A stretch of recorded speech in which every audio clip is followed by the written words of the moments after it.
Travailler, travailler, à croire qu'il ne sait rien dire d'autre. Tais-toi, tu vas nous faire avoir des ennuis, Régis. Awa, je déteste ce nom du blond. Ce nom, c'est comme ses marques. Ça veut dire qu'on leur appartient.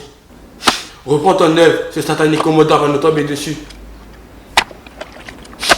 Pour une fois que le maître donne quelque chose, moi je n'en veux pas. C'est vrai qu'à part des ordres et des coups, pourtant la loi... Oui, mais voilà, nous avons fait et allons nus. Seul Père Gabriel s'en offusque. Mais le sieur suffrêne n'écoute pas. Si encore le dimanche et le samedi nègre étaient respectés.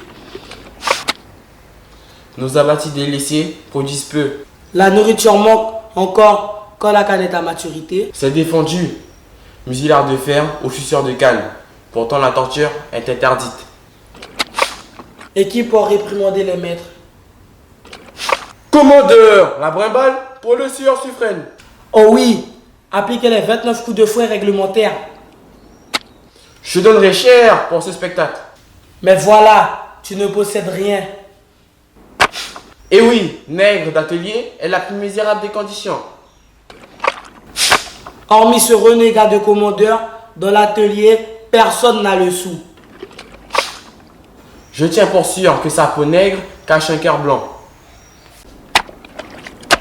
À quoi bon vivre ainsi? Père Gabriel dit que dans l'au-delà, Guyane, nègre de pelle creusant un canon.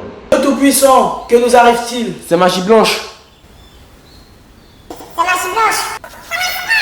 Trop stylé! Noélie vient voir l'aquarelle animée! Ben quoi? J'aurais juré! LOL!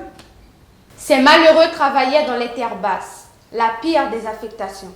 Les travaux de poldérisation étaient particulièrement meurtriers. Aux déplorables conditions s'ajoutaient les mauvaises rencontres. Caïmans, anacondas, jaguars. Et les fièvres paludéennes. Combien moururent pour creuser le canal Torcy? Aussi, une grande insurrection enflamma le quartier d'Aproag.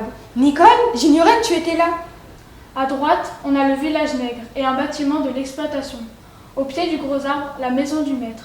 En Guyane, on l'appelle l'habitant. 5 heures, réveil à la cloche ou au fouet. L'appel signale marrons et malades. Après la prière commune, le déjeuner, puis l'entretien des abords, vient. La tâche à laquelle ils sont affectés jusqu'à environ 1 heure avant la nuit. En rentrant, ils doivent encore ramasser l'herbe pour les animaux, puis entretenir le matériel. Aux journées interminables s'ajoutent des corvées nocturnes. L'écart pour surveiller l'outillage, les embarcations ou tenir les fourmis éloignées des sucreries. Comment garder espoir dans cette situation? L'affranchissement? Rare, il ne concerne longtemps que les bâtards des maîtres. Le rachat alors? Lui aussi est tardif et hors de portée pour des nègres de pelle. Ou bien le marronnage? Difficile à envisager lorsque l'environnement est hostile et qu'on est affaibli. Peut-être ont-ils résisté par de la lenteur au travail?